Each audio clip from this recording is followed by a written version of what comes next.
દર મહિને 500 રૂપિયા ઉઘરાઈને અને એનું ભંડોળ ઊભું કરી અને આ વિધવા બહેનોને કીટ આપે. એ લોકોનું સ્વમાન ન ગણાય. અને એમની પત્નીઓએ કીધું કે ભાઈ તમે તો દાન 500 રૂપિયા કરો છો, પણ અમારે 500 રૂપિયા દાન કરીને જોડાવું છે.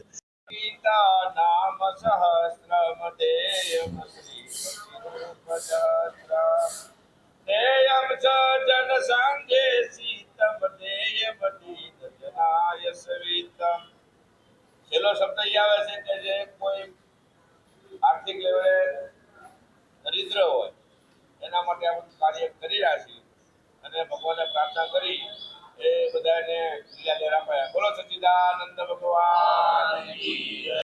સૌરાષ્ટ્ર પટેલ યુવા સંઘ દ્વારા સંચાલિત જે ત્યક્તા અને વિધવા સહાય મંડળ જે અવિરત કાર્ય કરી રહ્યું છે, અદ્વિતીય અને અદ્ભુત કાર્ય કરી રહ્યું છે, વારંવાર કરી રહ્યું છે અને તેને કવરેજ કરવા અમે પણ દર વખત આવી રહ્યા છીએ, કેમ કે કાર્ય જ એ રીતનું હોય છે.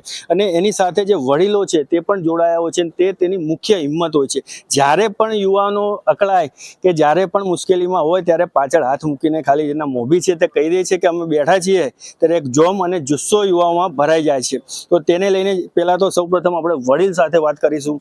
જણાવો કાકા કે જે યુવાઓ છે તમારા બળ ઉપર એટલા આજે જુસ્સામાં છે, કાર્ય કરી રહ્યા છે, શું કહેશો એમને? અમારે કેળવણી મંડળ યુવકના મંડળના બધા સભ્યો સૌરાષ્ટ્ર યુવા સંઘ દ્વારા તકતા અને વિધવા બહેનોને દર 2 મહિને 50 કીટોનું અમે અહીંથી વિતરણ કરીએ છીએ. આ બધા જે સહાયકો છે એ જનરલી કોઈ ડાયમંડના સર્વિસ કરે છે, એમ્બ્રોઇડરીમાં છે. દર મહિને 500 રૂપિયા ઉઘરાઈને અને એનું ભંડોળ ઊભું કરી અને આ વિધવા બહેનોને કીટ આપે છે.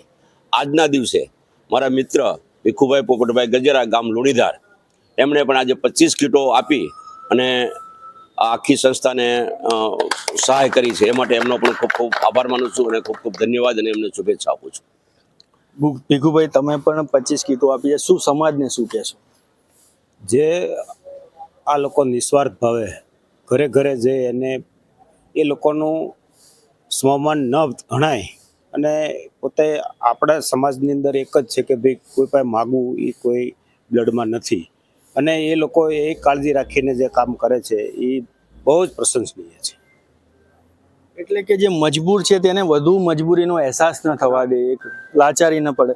હવે જણાવો, તમે છેલ્લા ઘણા ટાઈમથી આ કાર્ય સાથે જોડાયા છો, તમારી પણ ટીમ જોડાઈ છે, ને કઈ રીતનો જોમ અને કઈ રીતનો જુસ્સા અને કેવા કેવા અનુભવો થઈ રહ્યા છે?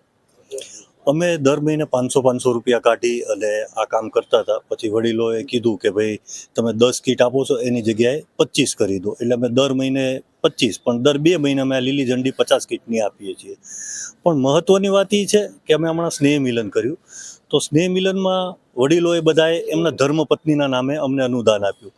ત્યાર પછી અમારી ટીમમાં ઘણા ખરા એવા મેમ્બરો આવ્યા કે જેમની પત્નીઓએ કીધું કે ભાઈ તમે તો દાન 500 રૂપિયા કરો છો, પણ અમારે 500 રૂપિયા દાન કરીને જોડાવવું છે.